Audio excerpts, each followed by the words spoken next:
5월달 가정의 달, 우리 가정에 대한 설교를 2주 정도 이렇게 진행을 하도록 하겠습니다. 오늘은 첫 번째로 가정을 하나님께서 우리 가운데 허락하신 그 목적이 무엇인가에 대해서 우리가 함께 말씀을 나누도록 하겠습니다. 자, 하나님께서 우리에게 무엇 때문에 가정을 허락하셨는가를 생각해 봅니다. 왜냐하면 가정을 통해서 우리가 행복을 누리기도 하지만 또 불행을 겪기도 합니다.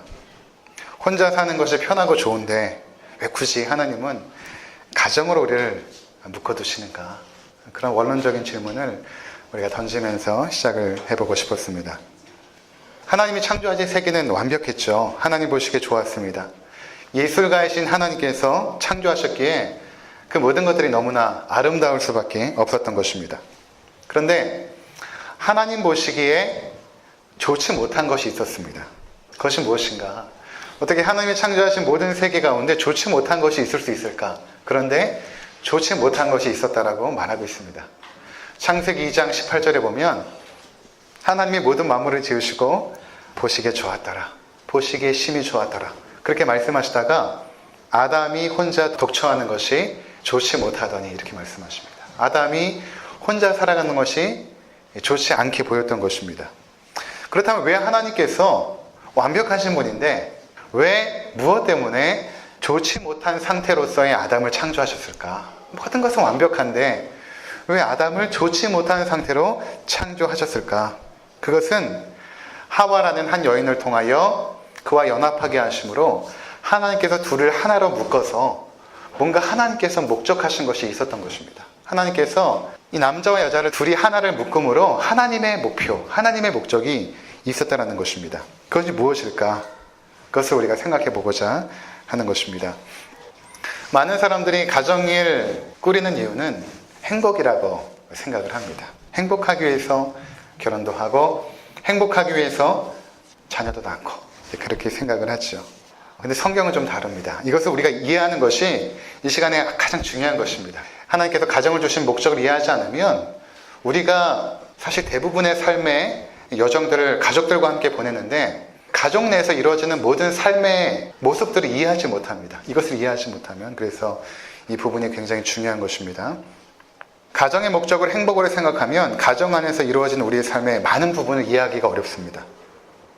왜냐하면 가정을 통해서 행복을 경험하기도 하지만 불행을 경험하는 것도 굉장히 많기 때문이죠. 하나님께서 왜 가정을 허락하셨을까? 가정 때문에 힘들고 아픈데 왜 허락하셨을까? 남편 또는 아내를 질병으로 먼저 천국으로 보낸 분도 있고 자녀들의 연약함 때문에 힘들어하는 부모님도 계십니다. 행복하기 위해서 결혼하고 행복하기 위해서 자녀들을 낳아서 키우는데 오히려 더 힘든 것입니다. 이럴 바에야 혼자 살 걸. 바에야 혼자 사는 게 좋지 않겠는가 이런 생각을 할 때도 많이 있죠. 부부 사이의 갈등으로 인해서 어려움을 겪는 가정이 굉장히 많이 있습니다. 그렇다면 그러한 가정은 결국 하나님께서 이루고자 하시는 목적에서 벗어날 것인가? 만약에 가정의 목적을 행복으로 잡는다면 그러한 모든 가정들은 하나님 목적하신 그 목적에서 벗어난 것일까? 그렇지가 않다는 것입니다. 가정을 향한 하나님의 목적은 교회를 향한 그리스도의 사랑을 배우고 훈련하는 실천의 장으로서 가정을 허락하신 것입니다. 이것이 굉장히 중요한 것입니다.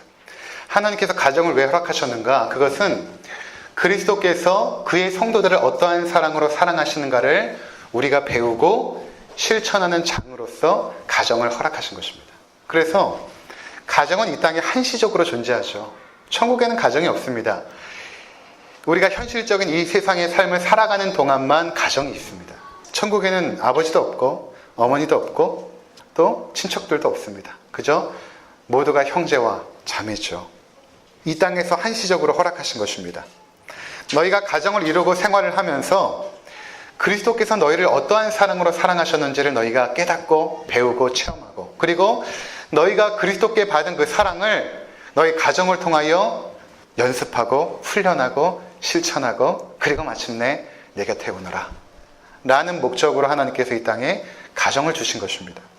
그래서 여러분 오늘 본문을 보면 남편과 아내의 서로 섬기고 복종하고 희생하는 사랑의 모습을 쭉 말합니다. 쭉 말하다가 32절을 한번 보시기 바랍니다.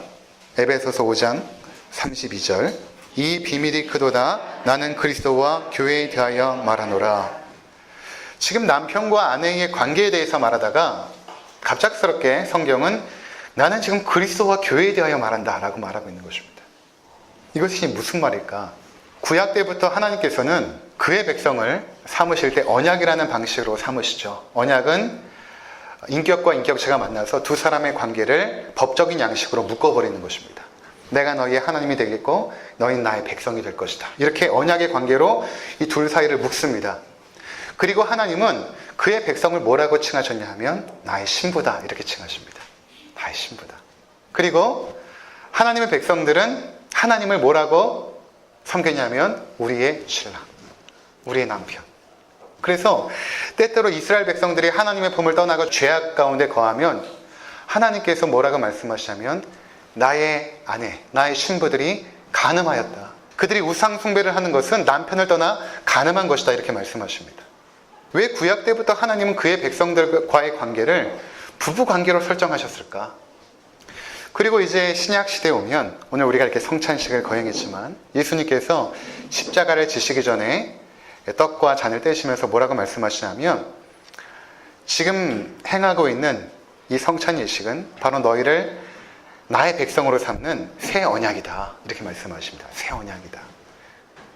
너희가 그동안은 나의 백성이 아니지만 이제는 이 성찬 예식을 통하여 나의 백성이 된 것이다. 성찬이라는 것은 예수 그리스도의 십자가 사건을 말하지 않습니까?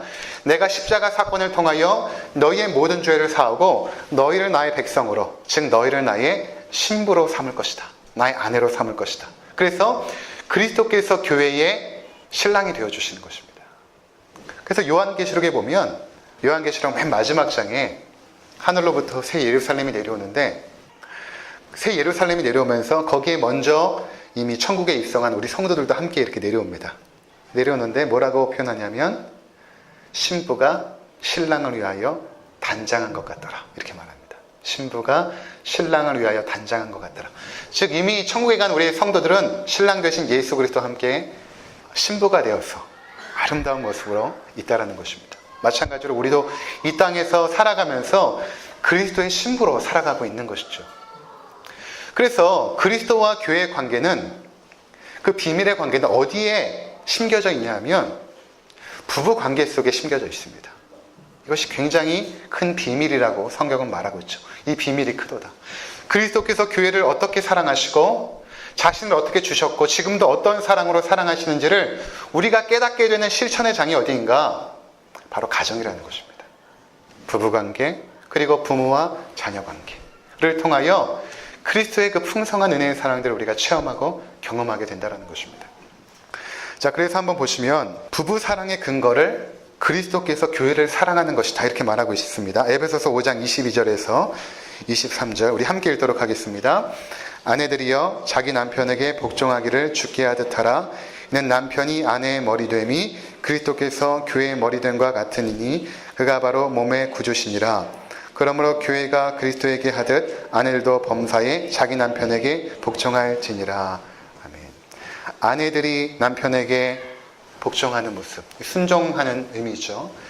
이 순종하는 그 모습은 바로 교회가 그리스도에게 순종하는 것처럼 바로 그리스도와 교회의 관계성 속에서 바로 순종의 근거를 말하고 있는 것입니다.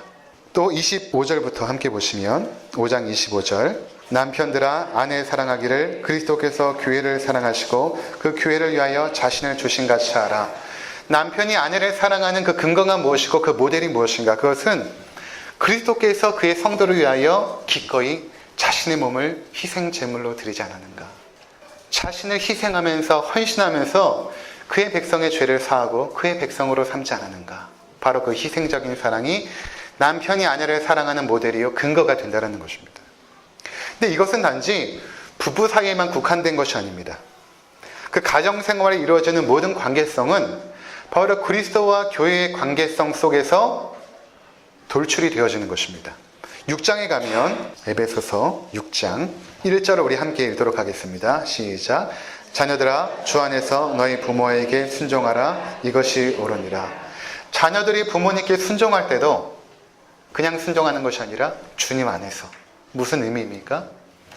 주님께서 아버지 되신 하나님께 어떠한 복종을 하셨고 어떠한 순종을 했는가. 그러한 주님의 은혜와 그 주님의 사랑을 아는 그 관계성 속에서 부모에게도 순종해야 된다라고 말씀하고 있는 것입니다. 부모가 자녀를 대하는 것도 마찬가지입니다. 에베소서 6장 4절. 또 아비들아 너희 자녀를 노엽게 하지 말고 오직 주의 교훈과 훈계로 양육하라. 너희 자녀들을 대할 때도 너희가 가르쳐주고 싶은 것, 너희의 양육 방식대로 하지 말고 주님의 교훈과 훈계, 주님께서 너희들을 어떻게 대하시고 어떻게 양육하셨는지를 너희가 깨닫고 배워서 자녀들에게도 그렇게 훈계하고 양육하고 그렇게 하라. 부부지간뿐만 아니라 부모와 자녀 관계, 그 모든 관계성 속에서도 그리스도와 교회의 관계가 그 토대가 되고 있고 근거가 되고 있고 모델이 되고 있음을 보게 되는 것입니다. 이렇듯 하나님께서는 가정을 통해서 그리스도께서 성도를 향한 사랑을 배우고 훈련하게 하시는 장으로 삼으신 것입니다. 이것이 가정의 목적이에요. 그래서 잘 알아야 됩니다. 여러분, 그래서 우리가 이렇게 힘든 것입니다. 그래서 이렇게 힘든 거예요. 가정생활이 제일 힘듭니다. 나중에 나오게 되겠지만 아빠 노릇하는 것, 남편 노릇하는 것, 엄마 노릇하는 것, 아내 노릇하는 것이 제일 힘든 일입니다. 그 속에서 우리의 약함을 깨닫고 그 속에서 그리스도의 사랑을 깨닫고 그 사랑을 실천하는 장으로 가정을 주셨죠. 그다음 두 번째로 하나님께서 가정을 그러한 목적으로 창설하셨는데 그것이 과연 어떻게 실제적으로 이루어지는가를 살펴보도록 하겠습니다. 고린도전서 13장에 보면 사랑에 대해서 말할 때 가장 먼저 나오는 것이 사랑은 오래 참고 참아도 오래 참아야 한다고 말하고 있습니다. 그러니까 우리가 오래 참는 것을 어디서 배우는가? 여러분 한번 잘 생각해 보세요. 사랑은 오래 참는 것인데 그 오래 참는 것을 어디서 배웁니까? 회사에 가서 배웁니까? 말 안 듣는 직원들 대하면서 오래 참는 것 배웁니까? 나를 억압하는 상사를 대하면서 오래 참는 것 배우십니까? 그런 오래 참음은 오래 참음도 아닙니다. 왜냐하면 그냥 그 관계를 끊어버리면 됩니다. 회사를 나오면 되잖아요. 그럼 끊어지는 것입니다. 근데 가족관계는 그렇지 않아요. 가족관계는 끊을 수가 없잖아요. 그 관계를 유지하기 위해서는 우리는 오래 참을 수밖에 없습니다. 가정이 아니라면 오래 참는 사랑을 배울 수가 없습니다. 아직 저는 그 초보 아빠입니다. 근데 이제 사랑이 무엇인지를 이제 배우고 있습니다. 머리로는 알았죠. 사랑이 이런 것이구나. 그리스도의 사랑이 이런 것이구나. 근데 사실은 잘 몰랐던 것입니다. 저는 아이를 양육하기 전까지는 어떻게 보면 오래 참는 사랑을 배워보지 못했습니다. 참긴 하죠. 근데 오래 참는 것은 어렵더라고요.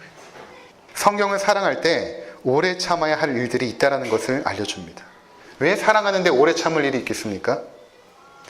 사랑해야 될 대상이 연약하고 허물이 많죠. 내가 사랑해야 할 대상이 그런 대상입니다. 늘 나의 마음에 흡족하게 해준 대상이 아니라 연약하고 때로는 악하기도 하고 그래서 실망시키죠. 오래 참아야 되는 것입니다. 때로는 실망을 넘어서서 우리를 절망시키기도 합니다. 그래서 오래 참아야 되는 것이죠. 뿐만 아니라 내가 그 사람을 사랑해야 되는데 내가 남편을 사랑하고 부모를 사랑하고 자녀를 사랑해야 되는데 내 사랑이 너무나 미성숙하고 어리기 때문에 그렇습니다. 내가 하는 사랑은 사실 너무 연약하죠. 너무 약합니다. 너무 미혹합니다. 자기 중심적이고 이기적입니다.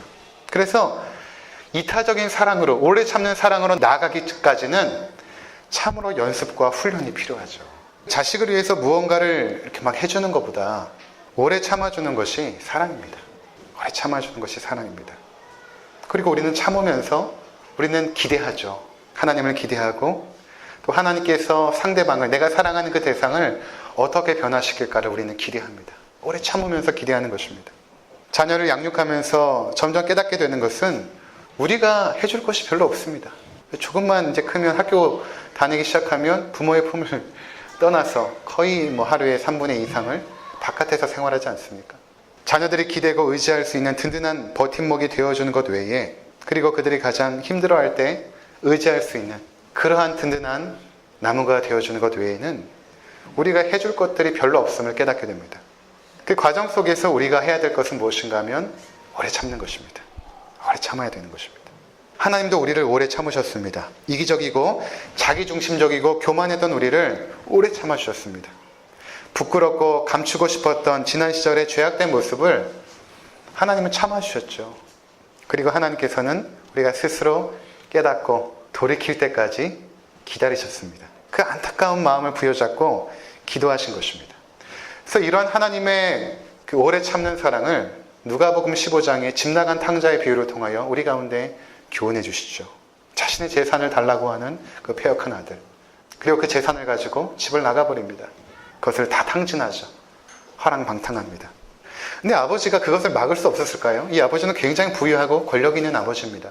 근데 아버지가 아들이 자신의 유산을 띄워달라고 하고 집을 나갈 때 그거 막지 못했을까요? 다리 몽둥이라도 부러뜨려서 집에 가둘 수 있었습니다. 근데 아버지가 그렇게 하지 않아요.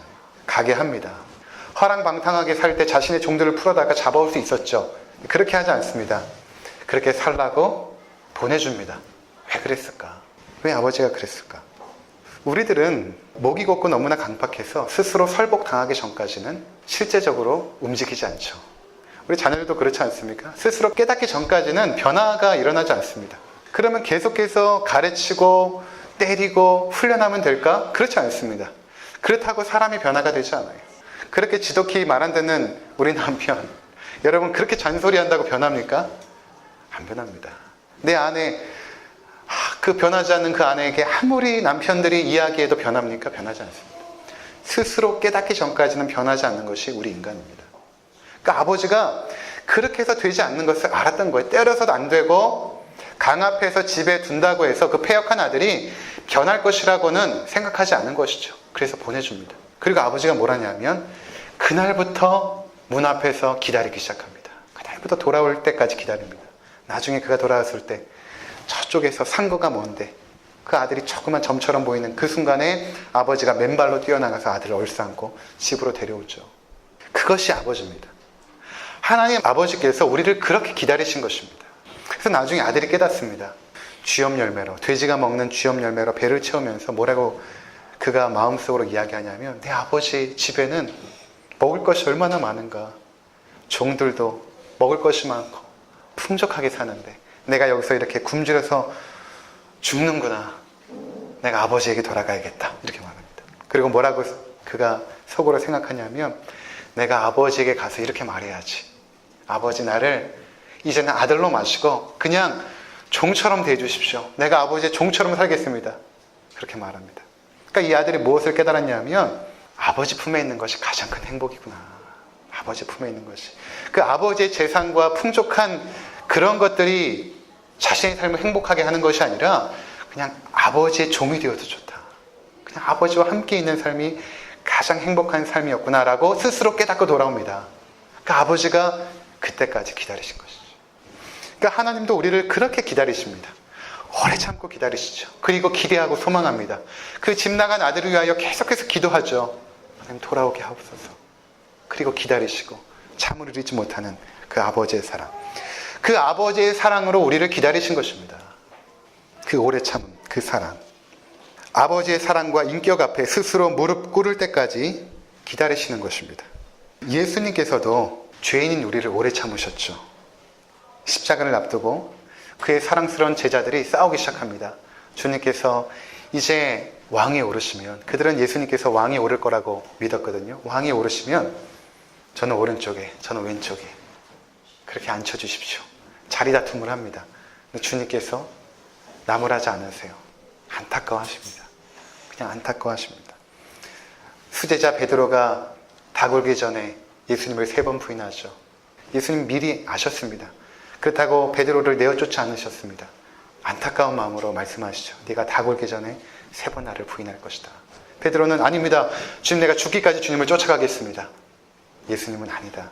네가 나를 부인할 것이다. 그러면서 베드로를 기다려 주십니다. 가룟 유다는 예수님을 팔 계획을 세우고 은전 30전에 예수님을 팔지 않습니까? 예수님 알고 계십니다. 그래도 가룟 유다를 끝까지 품으셨습니다. 요한복음 13장에 보면 그의 제자들을 사랑하시되 끝까지 사랑하시니라. 가룟 유다까지도 자신을 팔려고 계획했던 그 가룟 유다까지도 끝까지 사랑하십니다. 그래서 나중에 예수님께서 십자가에 죽으시고 부활하시고 난 이후에 베드로를 찾아갑니다. 그들은 예수님께 나올 수 없었죠. 무슨 면목이 있어서 예수님께 나옵니까? 예수님께서 갈릴리로 제자들에게 찾아가십니다. 그리고 베드로를 만나서 이렇게 말씀하십니다. 내가 나를 사랑하느냐? 다른 건 묻지 않으십니다. 왜 내가 나를 부인했느냐? 내가 너를 사랑했는데. 그렇게 묻지 않으시고 그냥 내가 나를 사랑하느냐? 그리고 3번씩이나 물으시죠.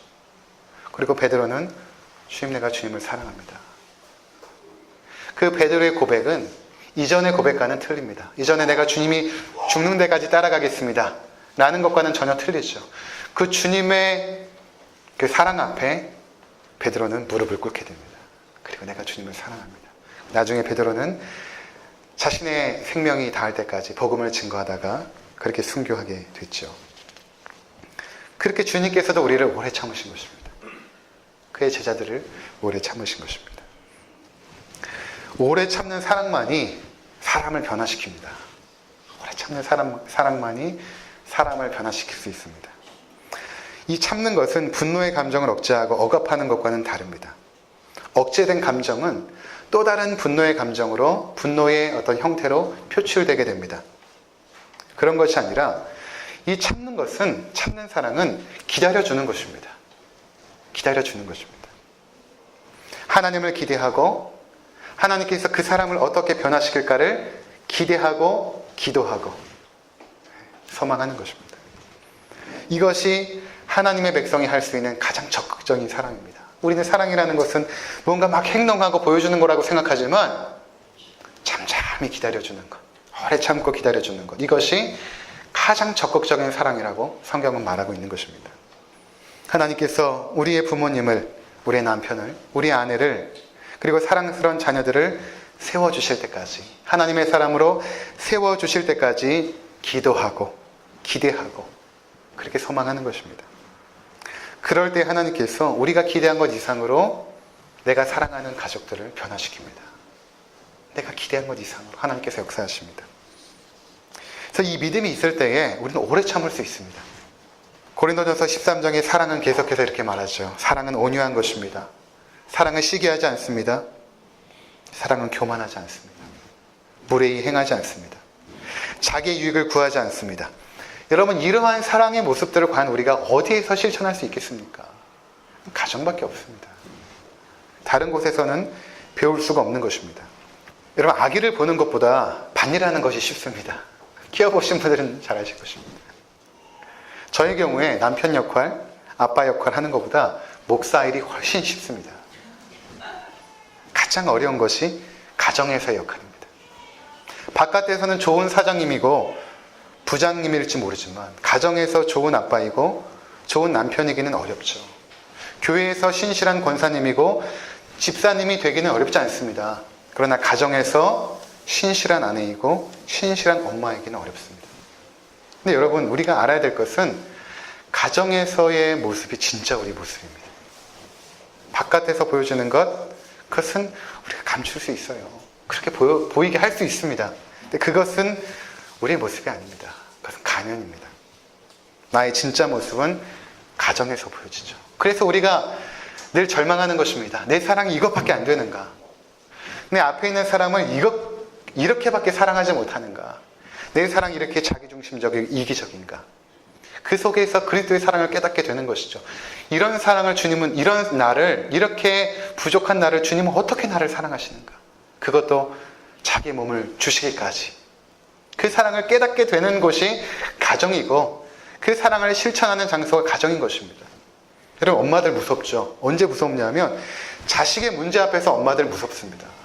자식의 문제 앞에서는 엄마들이, 그 조용하고 얌전했던 엄마들이 무섭습니다.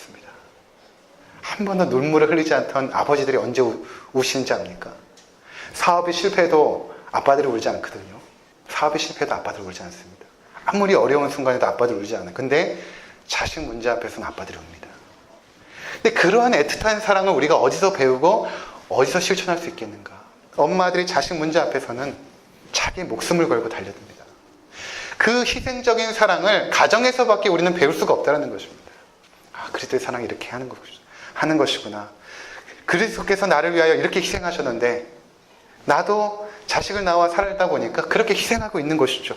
아, 이렇게 사랑하는 것이구나. 이렇게 사랑하는 것이구나. 깨닫게 되는 것입니다. 그래서 성경은 우선순위에 있어서 가정을 최상위에 둡니다. 무슨 말인가 하면 좋은 아빠가, 좋은 남편이 목사가 되고 장로도 된다는 것입니다. 좋은 엄마가 교회 집사가 됩니다. 디모데전서 3장에 보면 감독의 자격, 오늘날로 하면 목사의 자격에 대해서 이렇게 설명합니다. 한 아내의 남편이 되며 자기의 집을 잘 다스려 자녀들로 모든 공손함으로 복종하게 하는 자라야 할지며 사람이 자기 집을 다스릴 줄 알지 못하면 어찌 하나님의 교회를 돌보리요. 가정에서 인정받지 못하면 교회 일도 할 수 없다라고 성경은 말하고 있습니다. 그럼 목사만 그러한가? 디모데전서 3장 13절에 보면 집사의 자격도 마찬가지입니다. 집사들은 한 아내의 남편이 되어 자기와 자기 집을 잘 다스리는 자일지니. 가정에서 잘하는 사람이 교회에서도 잘할 수 있다는 것입니다. 그래서 하나님께서는 가정을 통해서 우리를 그리스도를 닮은 성숙한 신앙인으로 성장시키길 원하는 것입니다. 우리가 그리스도를 통해 받은 사랑을 가정에서 실천하고 그러면서 우리 자신이 얼마만큼 사랑이 부족하고 연약한 존재인지를 깨닫게 될 것입니다. 자신의 연약함과 허물로 인해서 가족들에게 상처를 주기도 하고 때로는 상처를 받기도 하죠. 그게 가정입니다. 그게 없을 수가 없어요. 그게 가정입니다. 그 속에서 우리는 나의 진짜 모습에 직면하게 됩니다. 내가 이런 존재구나. 내가 이렇게 형편없는 존재였지. 가정에서 깨닫죠. 내가 이렇게 형편없는 존재였지. 내가 얼마만큼 절망적인 존재인지 남편과 아내 노릇하며 엄마 아빠 노릇하며 깨닫게 되는 것입니다. 그러나 우리는 거기서 멈추지 않죠. 거기서 다시 주님을 의지하여 일어나는 것입니다. 상처를 준 일이 있으면 용서를 구하고 또 그 불쌍한 사람을 용서해주고 그러면서 우리는 다시 보듬고 다시 싸매고 하나가 되어집니다. 그러면서 조금씩 우리는 그리스도를 닮은 모습으로 성장해 나가는 것입니다. 여러분, 다른 가정들은 보기에 다 행복해 보이죠? 아닙니다. 여러분, 안 그래요. 제가 알기로는 저도 다 신방해보잖아요. 다 가정마다 말 못할 아픔들이 다 있습니다. 다 있어요. 어느 가정마다 다 있습니다. 우리 가정만 힘든 것 같죠? 그렇지 않아요. 다 어려움이 다 있습니다. 왜 그렇습니까? 그 속에서 그리스도의 사랑을 깨닫고 실천하고 하라고 그 훈련의 장으로 우리 가정을 그렇게 만드신 것입니다. 가정의 목적은 행복이 아닙니다. 그것은 거룩함의 길이고 그것은 하나님의 사랑을 실천하는 그런 장소인 것입니다. 여러분들이 그 가정 속에서 더욱더 자신의 연약함을 깨달으시고 그 속에서 그리스도의 사랑의 그 넓이와 깊이를 깨달으시고 주님께서 주신 그 사랑을 마음껏 실천하는 그러한 복된 인생을 사시기를 주의 이름으로 축원을 드립니다. 기도하겠습니다.